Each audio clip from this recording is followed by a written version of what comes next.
Para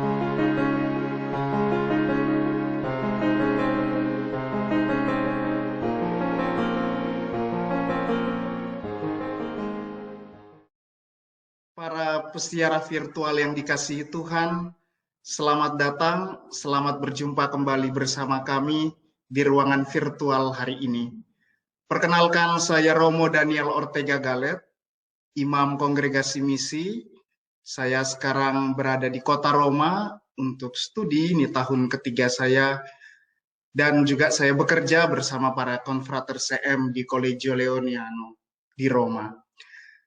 Hari ini para saudara, kita akan mengunjungi salah satu gereja yang paling penting di kota Roma, satu dari 7 gereja yang wajib dikunjungi oleh para peziarah Kristiani, sudah diperkenalkan sejak zaman Santo Filipus Neri, yang disebut dengan Gereja Santa Maria in Traspontina, atau disebut juga Gereja Santa Maria del Carmelo.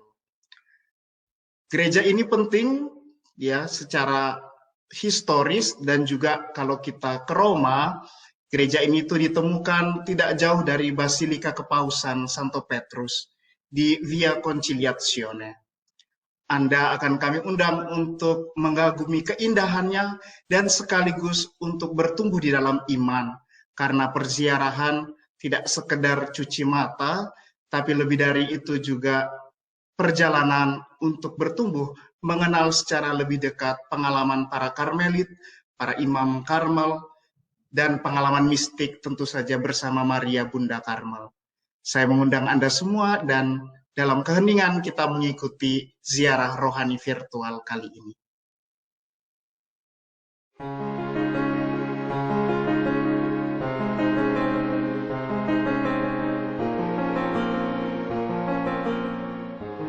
Untuk mengawali siaran virtual kita saat ini, kita siapkan hati dan pikiran kita. Kita nyalakan sebuah lilin. Marilah kita berdoa pribadi.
Menurut kisahnya, para pertapa dari barat datang ke Gunung Karmel yang letaknya tidak jauh dari kota Haifa di Israel. Mereka datang untuk berdoa dan bersatu membangun komunitas. Di tempat itu, mereka membuat sebuah kapel yang dipersembahkan untuk Bunda Maria. Kapel yang dibuat itu diyakini berada persis di gua Nabi Elia berdoa dan bertapa. Komunitas para pertapa ini dikenal dengan nama Pertapa dari Bunda Maria di Gunung Karmel. Karena peperangan, para pertapa hijrah kembali ke barat. Di saat mengalami berbagai kesulitan, Bunda Maria dari Gunung Karmel menampakkan diri kepada Santo Simon Stok dengan memberikan skapulir, coklat, dan menjanjikan perlindungan bagi yang mengenakannya. Pesta perayaan Bunda Maria dari Gunung Karmel diperingati setiap tanggal 16 Juli. Gereja Santa Maria in Trasportina merupakan salah satu gereja wajib dikunjungi untuk berziarah 7 gereja di kota Roma yang dikenalkan oleh Santo Filipus Neri. Gereja Santa Maria in Trasportina semula berada di dekat Kastel Sant'Angelo. Namun, gereja tersebut dipindah dan dibangun ulang oleh Paus Pius keempat pada tahun 1566 di atas sebuah bangunan kuno milik seorang gubernur Romawi. Arsitek Italia yang mendapat kepercayaan untuk membangun gereja adalah Salustio Peruzzi. Pembangunan dilanjutkan oleh Ottavio Mascherino pada tahun 1581 hingga tahun 1587. Dan pada tanggal 8 Februari 1587, Paus Pius kelima meresmikan gereja ini. Francesco Poperelli pada tahun 1635 hingga tahun 1637 menambahkan menara lonceng di bagian belakang gereja. Di dalam gereja inilah ada sebuah kapel yang dipersembahkan untuk Bunda Maria dari Gunung Karmel. Saat ini kita berada di Via Conciliazione, sebuah jalan penting untuk mengingatkan kesepakatan antara negara Italia dan negara Vatikan. Jalan ini disebut juga sebagai Jalan Suci atau Via Sacra yang membawa umat langsung menuju ke tempat kemartiran Santo Petrus. Di atas makam Santo Petrus telah didirikan sebuah gereja utama yang kita kenal dengan nama Basilika Santo Petrus.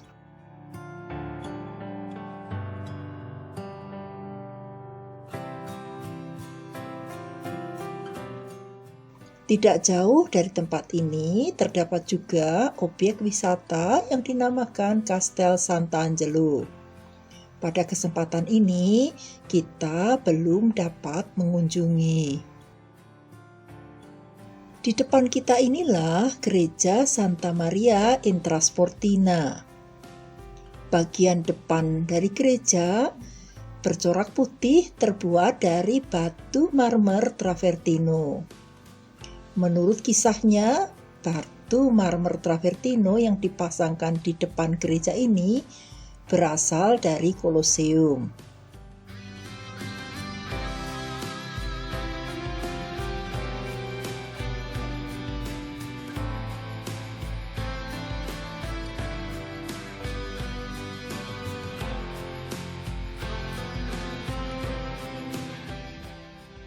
Bisa kita lihat di tampak depan dipasang juga patung Bunda Maria dengan kanak-kanak Yesus yang dibuat oleh pematung pada abad ke-17. Mari kita masuk ke dalam gereja.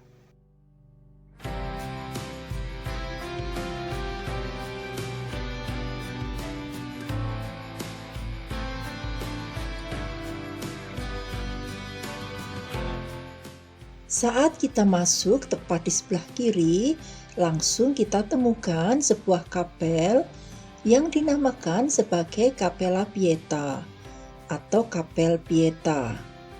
Kapel ini diberi pagar besi dan di tengah altar diletakkan sebuah patung tembikar yang dibuat pada abad ke-14.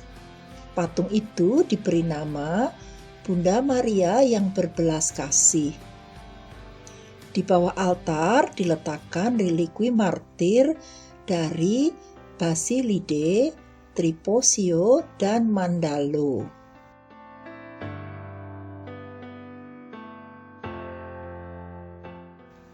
Ini adalah tempat pembaptisan, dan di atasnya bisa kita lihat lukisan tentang pembaptisan Yesus.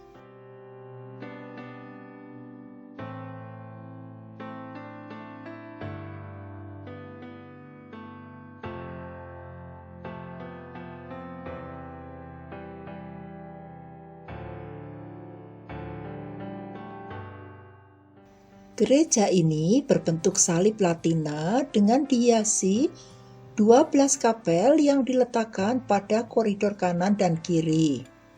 Tampak jelas nuansa baroh keemasan mendominasi hampir di setiap kapel dan di altar utama. Bagian dalam gereja ini menurut kisahnya direalisasikan memerlukan waktu hampir 200 tahun. Ada banyak arsitek dan seniman yang mampu menghadirkan keindahan dan kemegahan era barok seperti yang dapat kita saksikan saat ini. Di bagian atas adalah karya dari seniman yang bernama Peruzzi. Panjang atap ini adalah 56,45 meter dan lebarnya 13,8 meter.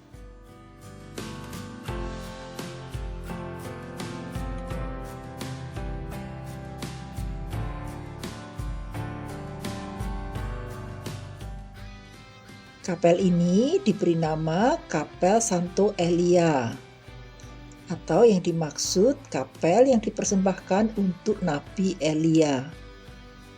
Lukisan di altar adalah karya dari Jacinto Calandrucci yang menggambarkan Nabi Elia berada di antara Santo Antonio Abate dan Beata Franco Lippi Siena.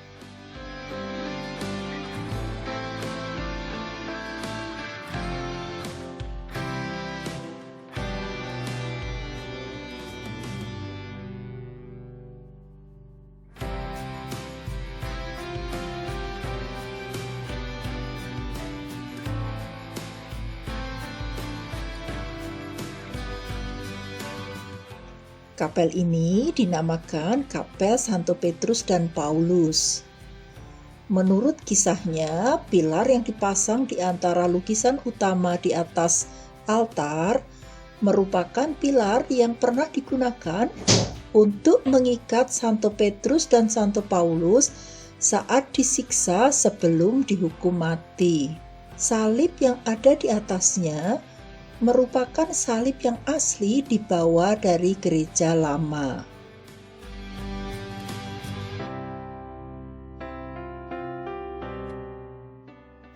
Lukisan utama di atas altar ini dan lukisan afreski yang ada di kapel adalah karya dari Giovan Battista Ricci dari Novara.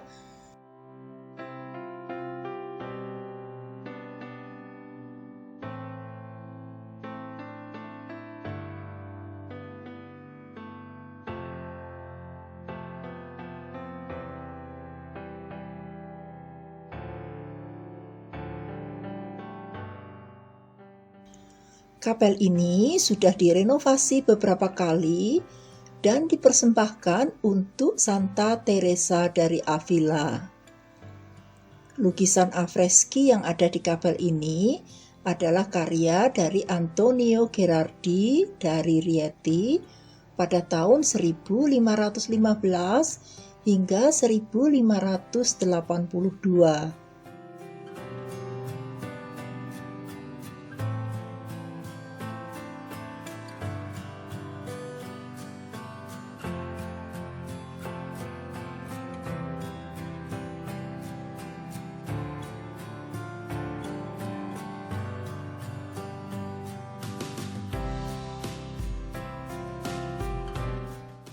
Kapel ini dipersembahkan untuk Santo Angelo dari Sisilia.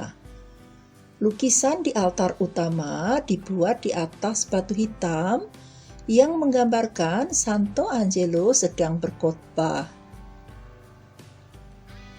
Lukisan yang ada di kapel ini adalah karya dari Giovanni Battista Ricci dari Novara yang wafat pada tanggal 6 Agustus 1627. Menurut infonya, makam dari si pelukis diletakkan juga di kapel ini.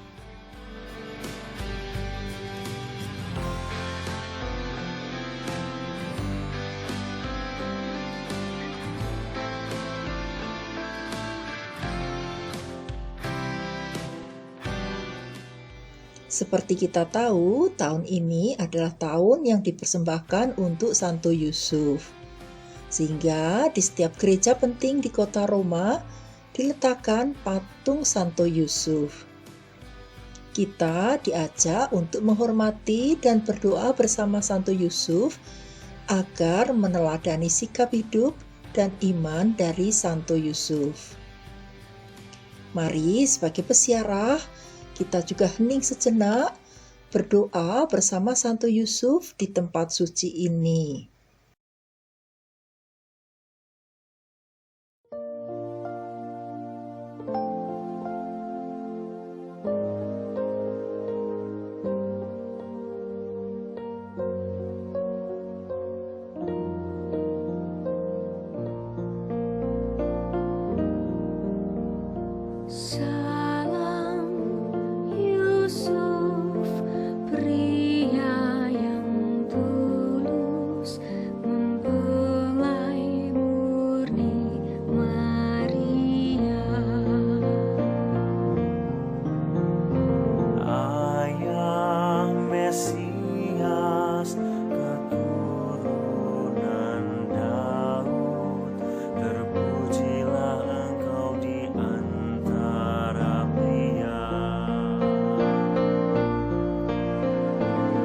Terpujilah Yesus, Putera Allah yang dipercayakan padamu.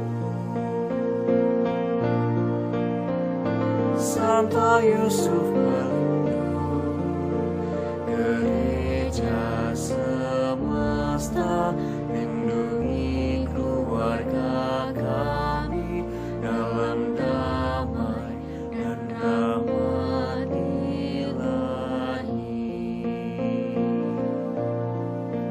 dan dampingilah kami saat ajal nanti. Amin.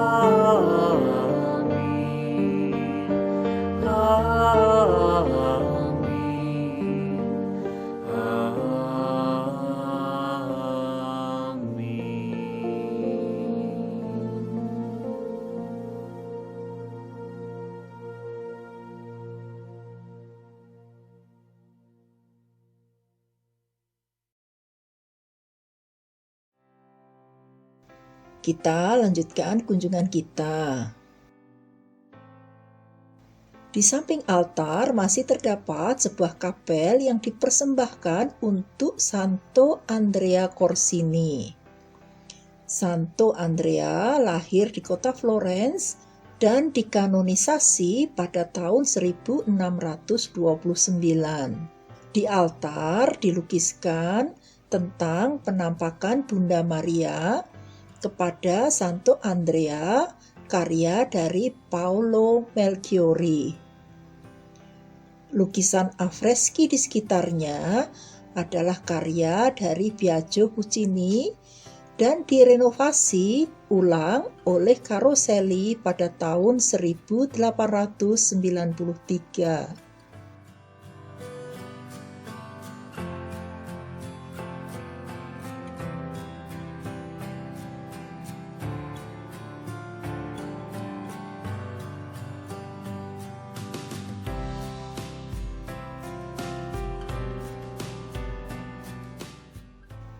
Ini adalah informasi tentang renovasi lantai yang diselesaikan pada tahun 1873. Di altar utama bisa kita lihat kemegahan era barok. Di altar diletakkan sebuah ikon Bunda Maria yang dibuat pada era Kekaisaran Bizantin.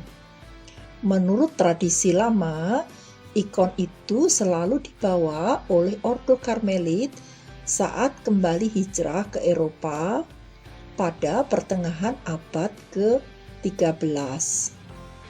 Baldakino atau tutup penghias altar dibuat pada akhir abad ke-19 merupakan kopi dari baldakino yang dibuat pada abad ke-18 yang telah hilang.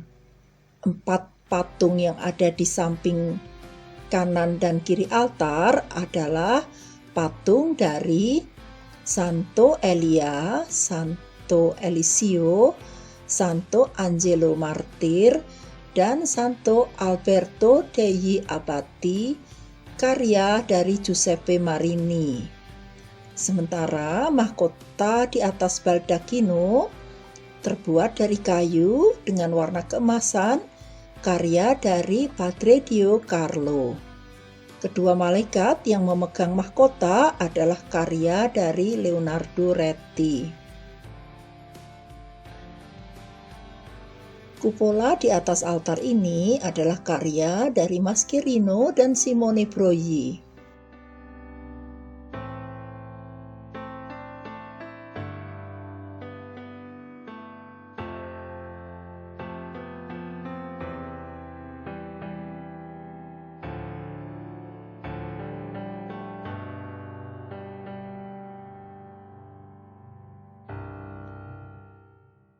Kapel ini dibuat dan dipersembahkan untuk Santa Magdalena de Pazzi yang dibeatifikasi pada tahun 1626. Santa Magdalena de Pazzi berasal dari kota Florence dan masuk menjadi pendoa di gereja Santa Maria degli Angeli selama 16 tahun. Altar marmer yang ada di depan kita ini baru dibangun pada tahun 1639 dan lukisan di atasnya menggambarkan lukisan Tritunggal Maha Kudus bersama Bunda Maria, Santo Yusuf, dan Santa Magdalena de Pazzi.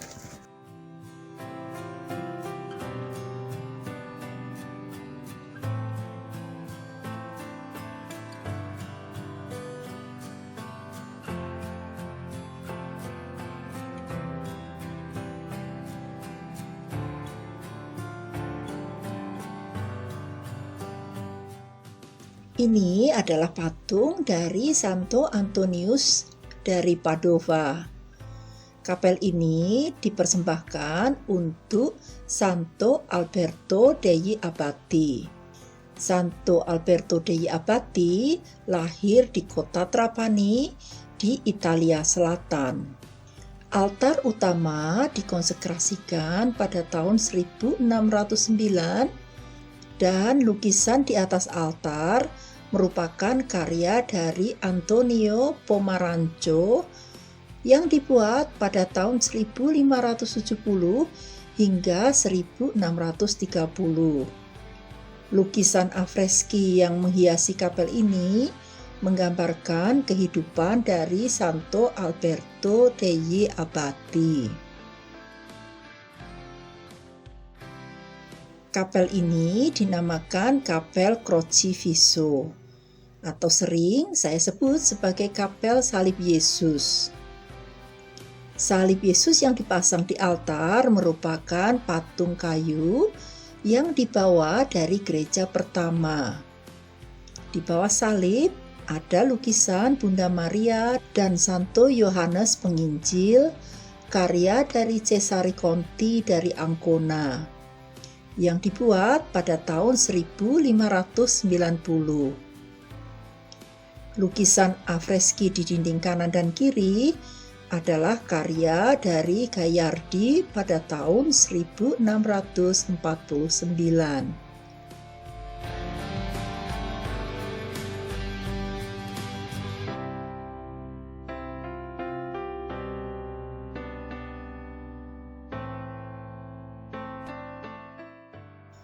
Inilah kapel yang dipersembahkan untuk Bunda Maria dari Gunung Karmel.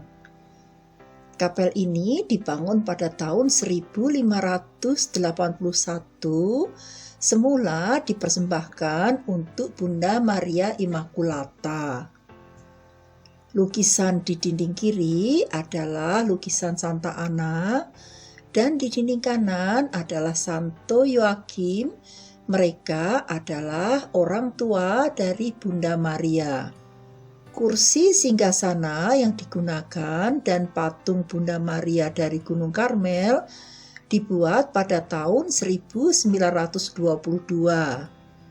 Kapel ini diberkati secara khusus oleh Paus Pius ke-11 pada tahun 1928. Marilah kita sejenak mengerahkan hati dan berdoa kepada Bunda Maria dari Gunung Karmel. O perawan suci tanpa noda, semarak dan kemuliaan dari Gunung Karmel, wajahmu terlihat penuh keramahan bagi mereka yang telah diselubungi dengan pakaianmu yang dimuliakan.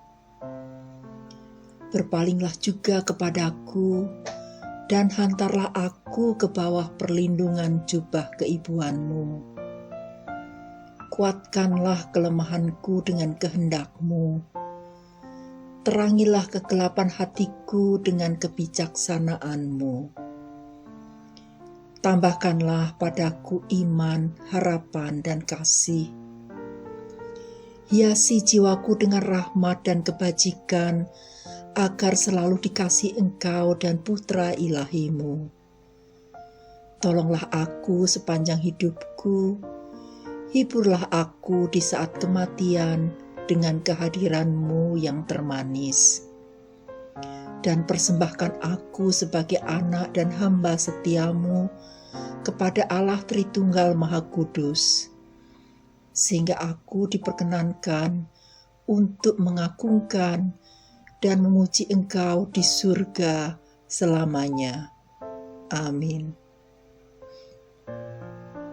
Salam Maria, penuh rahmat, Tuhan sertamu. Terpujilah Engkau di antara wanita, dan terpujilah buah tubuhmu, Yesus. Santa Maria, Bunda Allah, doakanlah kami yang berdosa ini, sekarang dan waktu kami mati. Amin. Salam Maria, penuh rahmat, Tuhan sertamu. Terpujilah Engkau di antara wanita, dan terpujilah buah tubuhmu, Yesus. Santa Maria, Bunda Allah, doakanlah kami yang berdosa ini, sekarang dan waktu kami mati. Amin. Salam Maria, penuh rahmat, Tuhan sertamu. Terpujilah Engkau di antara wanita, dan terpujilah buah tubuhmu, Yesus. Santa Maria, Bunda Allah, doakanlah kami yang berdosa ini, sekarang dan waktu kami mati. Amin.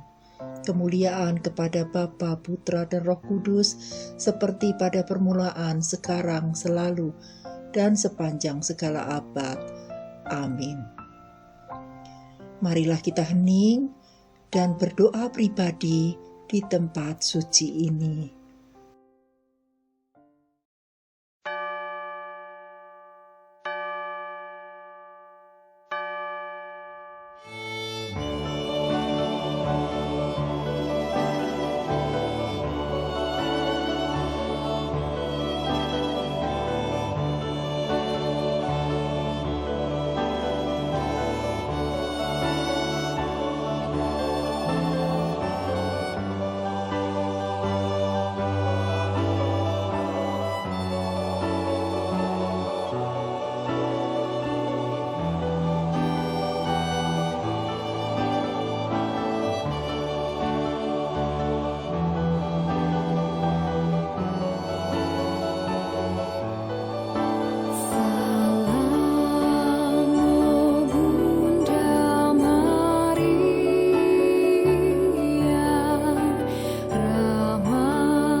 Mari kita lanjutkan kunjungan virtual kita. Kapel ini dipersembahkan untuk Santo Canuto. Santo Canuto adalah Raja Denmark yang menjadi martir pada abad ke-11.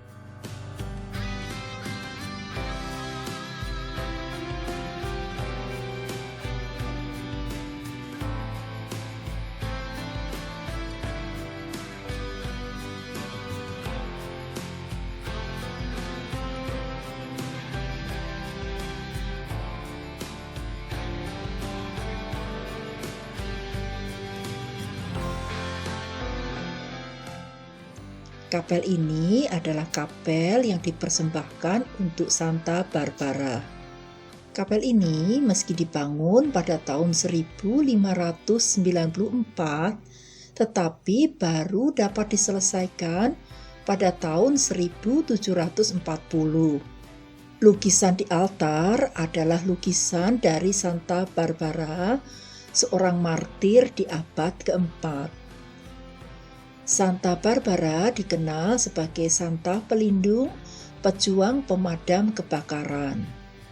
Dari tahun 1610 hingga 1620 dibuat lukisan afreski yang mengisahkan tentang kehidupan Santa Barbara.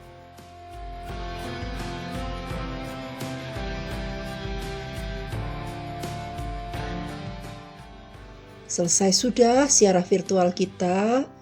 Marilah kita akhiri dengan doa penutup dan berkat pewartaan sukacita.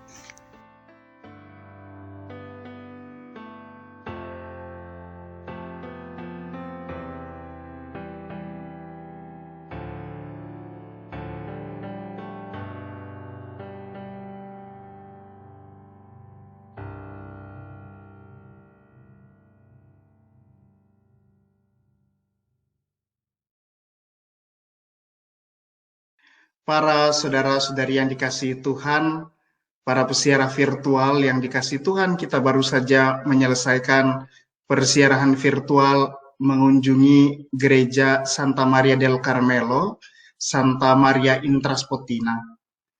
Ada satu hal yang bisa kita renungkan bersama, satu refleksi kecil dari pengalaman Santo Simon Stock, ya, di mana beliau mendapat anugerah mistik untuk mengalami perjumpaan dengan Bunda Maria. Bunda Maria memperkenalkan diri kepadanya dan meninggalkan satu misi pesan agar orang beriman mengenakan sekapulir karmel, sekapulir coklat. Ya, pertama-tama kepada para imam karmelit, tetapi juga itu dipakai untuk orang beriman sebagai bentuk pemberian diri, sebagai bentuk komitmen, sebagai bentuk kedekatan spiritual kepada Tuhan melalui perantaraan Bunda Maria.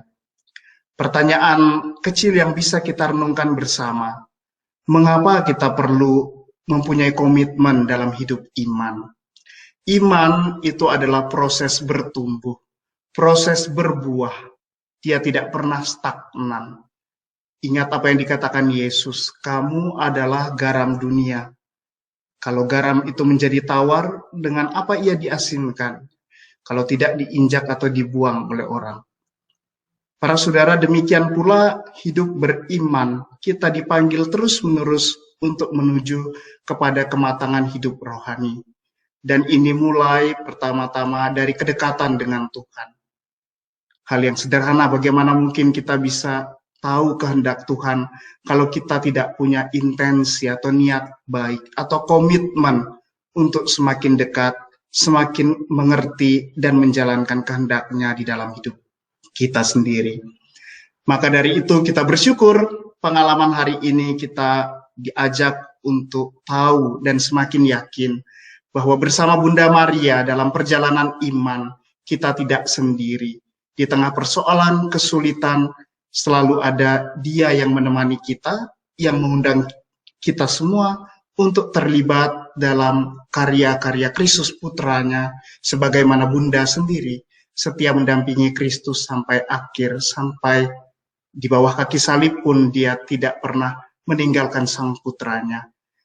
Para saudara, selamat. Anda semua saya yakin bertumbuh pada hari ini diperkarya kasanah iman kita semua. Kita juga selain itu diperkenalkan dengan satu tempat yang baru, dengan kisah yang baru, dan semua itu akan membaharui iman kita, membaharui komitmen hidup kita untuk semakin serupa dengan Kristus putranya. Sekarang marilah kita berdoa bersama-sama, kita hening sejenak, kita memohon berkat untuk melanjutkan persiarahan hidup kita sehari-hari. Allah Bapa yang Maha Baik, kami bersyukur karena Engkau memberkati kami, mengundang kami secara khusus pada hari ini bersama-sama melihat kasanah iman di dalam hidup beriman sebagai seorang Kristiani. Kami Engkau ajak untuk semakin lebih dekat dengan kehendak-Mu di dalam hidup kami.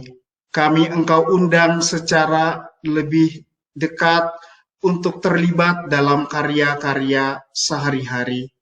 Berkatilah kami ya Tuhan, agar kami tidak takut untuk menjadi saksi-saksi-Mu, untuk membawa cinta, membawa damai, membawa sukacita kepada semua orang di tengah pandemi ini, di tengah segala problem kehidupan yang kami hadapi. Kami berdoa bagi mereka yang sakit, bagi mereka yang kehilangan pekerjaan, bagi keluarga-keluarga juga yang barangkali sedang menghadapi persoalan-persoalan hidup, agar Engkau mendampingi kami. Melalui perantaraan Bunda Maria, kami berdoa kepada Yesus Kristus, Putra-Mu Tuhan kami. Amin. Tuhan sertamu. Semoga saudara sekalian, kita semua diberkati oleh Allah yang Maha Kuasa, Bapa, Putra, dan Roh Kudus. Amin. Para saudara, sekali lagi saya mengucapkan terima kasih banyak Anda para pesiarah rohani virtual sudah bergabung bersama kami, dan kami mengundang Anda untuk pada lain kesempatan juga bergabung kembali mengunjungi tempat-tempat lain, tempat-tempat siarah lain yang akan disajikan dalam ruang online ini. Tuhan memberkati.